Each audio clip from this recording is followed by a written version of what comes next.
Many people know about Japanese internment and surveillance among Arab Americans. It is often spoken about in terms of racial discrimination, but in this video we wanted to address the silent sacrifices of Japanese Americans in hopes to initiate conversation about the victims of the U.S.'s war on terror. So what was Japanese internment, and what is Arab American surveillance? As one of the results to the Pearl Harbor attack, President FDR authorized Executive Order 9066. This order called for the relocation of Japanese descent in America. The goal for issuing this order was to prevent espionage because anyone of Japanese descent was supposedly potential spies. Anti-Japanese propaganda quickly spread, so the executive order also served to protect persons of Japanese descent of threats from racist anti-Japanese Americans. So as a first step, all Japanese were required to move from critical areas such as these. Notices were posted. All persons of Japanese descent were required to register. They gathered in their own churches and schools, and the Japanese themselves cheerfully handled the enormous paperwork involved in the migration. Now the actual migration got underway. The Army provided fleets of vans to transport household belongings and buses to move the people to assembly centers. The evacuees cooperated wholeheartedly. The many loyal among them felt that this was a sacrifice they could make in behalf of America's war effort.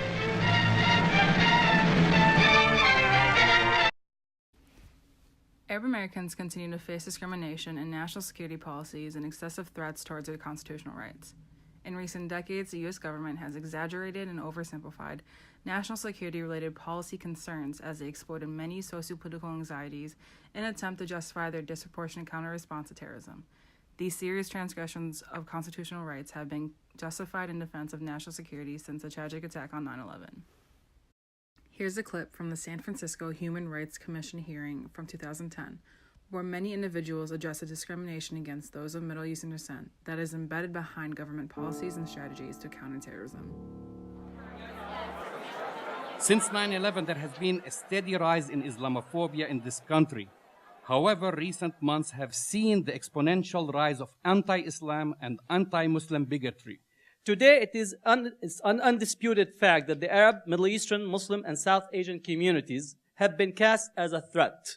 As you'll hear from many speakers this evening, Arab, Middle Eastern, South Asian, and Muslim communities feel under siege because of the law enforcement surveillance that they're experiencing from the FBI. My ordeal have lasted for 20 years. I was targeted for deportation from 1987 till 2007, when the government finally put a statement out that we now concluded that those people have done nothing wrong. One time I became so frustrated that I took out this card. This is a Department of Veterans Affairs cards that U.S.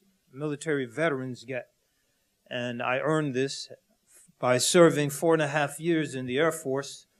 And I was on the verge of just throwing this at the officer and telling him to just take this because it doesn't mean anything as far as I'm concerned. It doesn't mean anything to not have a criminal record, to have served your country, to have sacrificed, to struggle both with yourselves and others to try to make yourself a better citizen, a more responsible citizen. And just because you're a Muslim, you're exposed to this humiliation.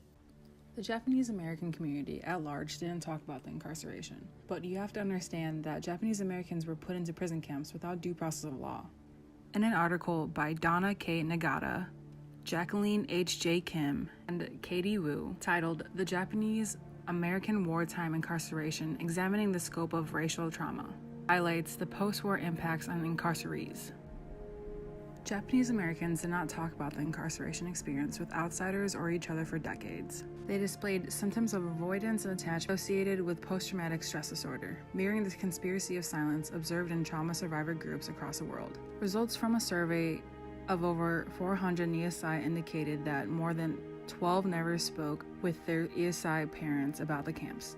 50% spoke less than 4 times, and 70% of those who had any discussions conversed less than 15 minutes. Adding to this, the topic of incarceration remained absent from public discourse in textbooks. The resultant silence among Japanese Americans was more than an individual response and instead represented a form of social amnesia by the entire group to suppress experience.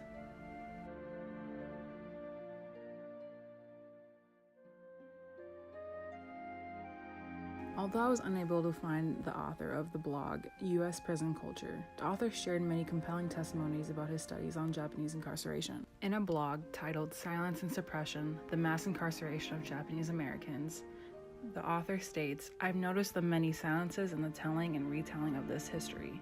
I've pondered the trauma and unspoken grief that made the accounts of this forced removal to American concentration camps. Yet it appears that most of the country remains largely unaware about this heinous chapter in American history. Part of the history of Japanese internment and incarceration in the U.S. has been disappeared by the reliance on a language of euphemism. Thousands of people, 70% of them native-born citizens, were falsely accused and incarcerated for crimes that they did not commit under the guise of national security. As a Muslim American, I can't help but find eerie similarities between 1942 and post-2011 America.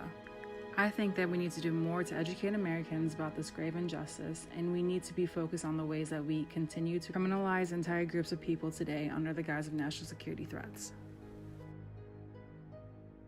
Although Japanese internment camps took place over 3/4 of a century ago, they left a powerful legacy, influencing everything from where many Japanese Americans were born and raised to how they relate to their elders and raise their children. Keeping memories of the incarceration alive also gives Japanese Americans the power and responsibility to speak out when other groups are unfairly targeted because of their race, ethnicity, gender, sexuality, or other identity. Having once been victims of such discriminatory policies, Japanese Americans are keenly aware of that history. This gives their voice special authority in speaking out for others. There are valuable lessons for all Americans, citizens, immigrants, and refugees alike, to remember as we confront challenges like Islamophobia, increasing hate violence, and the deep-seated nature of institutional racism that criminalizes Black and brown communities across the country. The issue of surveillance of Arab Americans is often swept under the rug, or simply justified using the incident that took place on the infamous 9/11. Arab Americans and Japanese Americans share a direct link in the circumstances they experience, the effects of being in prison looming over them both. Communities both share a great deal of fear, yet both communities react differently in response to the fear, and the primary reason for this is the gap in between time periods. Luckily, today we have organizations like the Arab American Action Network, American Friends Service Committee, and the Japanese American Service Committee that help many people access the resources that they need as they find their place in America. Here are some videos we were able to capture when we met with two of the organizations to learn about the work that they do. So American Friends Service Committee, has anybody ever heard of AFSC? Yeah, I'm not surprised. You had heard of them.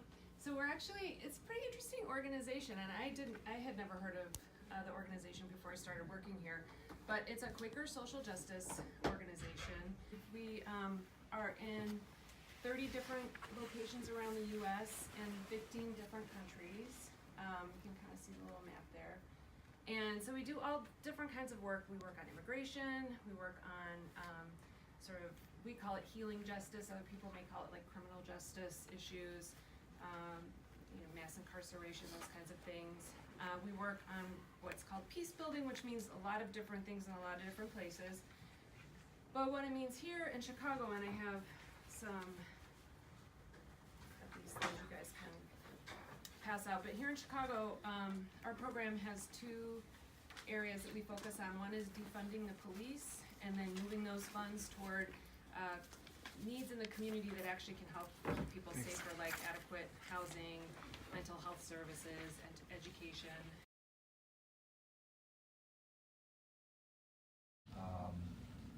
This organization has been, working very hard to serve as sort of a hub for the Japanese community, and whether it's providing social services for elders, or cultural and language programs for youth anybody who's interested in Japanese.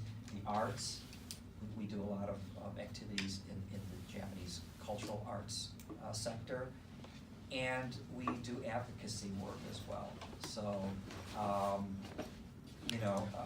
we, as I had mentioned, we've been working, the Japanese American community has been working very closely with the Arab American and Muslim community over the years, and then it has increased, since Trump came into power, and the rhetoric kind of got crazier.